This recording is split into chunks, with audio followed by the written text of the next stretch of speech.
নারীর প্রতি সহিংসতার কোনো ঘটনা হেল্প অ্যাপে লিপিবদ্ধ হলে তৎক্ষণাৎ সেটা এফআইআর হিসেবে গণ্য হবে বলে জানিয়েছেন DMP commissioner Sheikh Mohammad Sajjad Ali. Broadcast journalist centre আয়োজিত গণপরিবহনে নারীদের নিরাপত্তার সহায়ক হেল্প অ্যাপের উদ্বোধনী অনুষ্ঠানে কথা বলেন তিনি।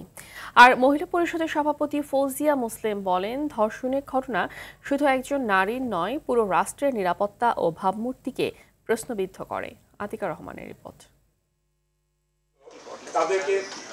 গণপরিবহনে নারী সুরক্ষা চালু হলো harassment elimination literacy program help app. Broadcast journalist সেন্টারের উদ্যোগে চালু হয় এই অ্যাপস ব্যবহার করে ঢাকায় গণপরিবহনে নারীরা ইপটিজিং বা যে কোনো ধরনের নির্যাতনের শিকার হলে পুলিশের সহযোগিতা পাবে। রাজধানীর ডেইলি স্টার ভবনে অ্যাপসটির উদ্বোধন করেন ডিএমপি কমিশনার মোহাম্মদ সাজ্জাদ আলী। তিনি বলেন, অ্যাপসে চাপ দিলেই মামলা নেবে পুলিশ, দ্রুত তদন্ত করা হবে। অ্যাপসের মাধ্যমেও যদি আমার থানায় রিপোর্ট হয়ে যায়, we consider this is FIR.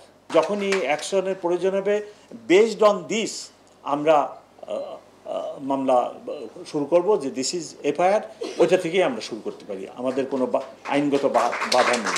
এ সময় মহিলা পরিষদের সভাপতি বলেন, নারী নির্যাতনকারীদের দৃষ্টান্তমূলক শাস্তির বিষয়কে রাষ্ট্রকে অগ্রাধিকারে রাখতে হবে। একটা মেয়ে যখন ধর্ষণ হয়, আসলে সে একা ধর্ষণ হয় না, পুরো দেশ, রাষ্ট্র, সবাই ধর্ষিত হয়। যে ভাবমূর্তিটা রাষ্ট্রের, সমাজের প্রকাশিত হয়, সেই ভাবমূর্তিটাকে ফিরিয়ে আনতে নিশ্চয়ই রাষ্ট্র সমাজকে কাজ করতে হয়।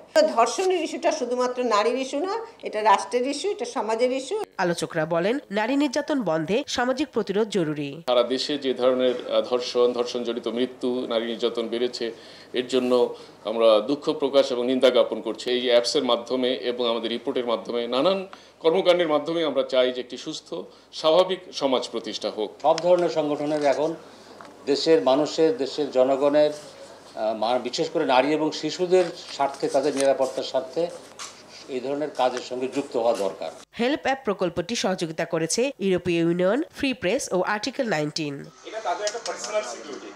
আতিকা রহমান, RTV, ঢাকা।